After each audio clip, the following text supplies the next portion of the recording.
আজ ঢ্যাঁড়স দিয়ে নতুন একটি রেসিপি ট্রাই করলাম। খুবই অল্প উপকরণ দিয়ে মুচমুচে ঢ্যাঁড়সের কুরকুরে বানালাম। তো কিভাবে বানিয়েছি চলেন ভিডিওটা স্টার্ট করা যাক। প্রথমে ঢ্যাঁড়সগুলিকে পানি দিয়ে পরিষ্কার করে নিতে হবে। কখনো কেউ কাটার পরে ঢ্যাঁড়স ধুতে যাবে না, এই ভুলটা কেউ করবেন না। আগে থেকে ভালো করে পরিষ্কার করে নেবেন, তারপর ঢ্যাঁড়সটাকে কাটার পালা। আপনারা চাইলে ছুরি দিয়েও কাটতে পারেন, আমি বটি দিয়েই কাটলাম। তো এভাবে মাঝখান দিয়ে একটা ফালি করে, আপনারা স্ক্রিনে দেখলে নিশ্চয়ই বুঝতে পারছেন কিভাবে কেটেছি। তো খুব ভালো করে আমি কেটে নিলাম।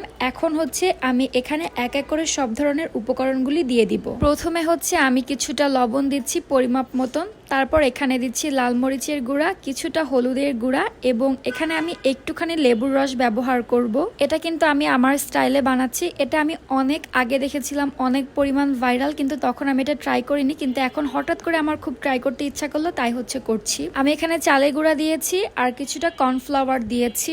সবকিছু উপাদান একসঙ্গে খুব ভালো করে মিক্স করে নিব। আমি এতটাই অলস, যখন যেটার হাইপ দেখি তখন সেটা বানাই না, কিন্তু পরে ঠিকই আমার সেটা বানিয়ে খেতে ইচ্ছা করে।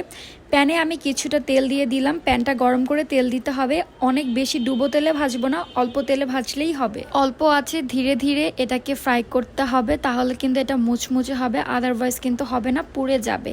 আমি একটু একটু করে সবগুলো ভেজে নিচ্ছি। আজকের এই ভিডিওটি দেখার সময় আপনার ফোনে কত % চার্জ রয়েছে অবশ্যই আমাকে কমেন্টস করে জানাতে পারেন, এবং আজকের ভিডিওটি কে কোথা থেকে দেখছেন। আমার ভাজাভাজি একদম শেষ, ভাজতে ভাজতে অর্ধেক খেয়েও ফেলেছি। পরে মনে হলো একটু সস দিয়ে খেয়ে দেখে কেমন লাগে। বেশ দারুণ লেগেছে। আমি এখানে ধনেপাতা সস আর টমেটো সস দিয়ে খেলাম, অনেক বেশি মজা হয়েছিল। আপনারা সন্ধ্যার নাস্তা হিসাবেও খেতে পারেন, অনেকে আবার এটাকে গরম ভাতে, আবার কেউ কেউ পান্তা ভাতেও খেয়ে থাকে। এই তো আজ এ পর্যন্তই। Thanks for watching.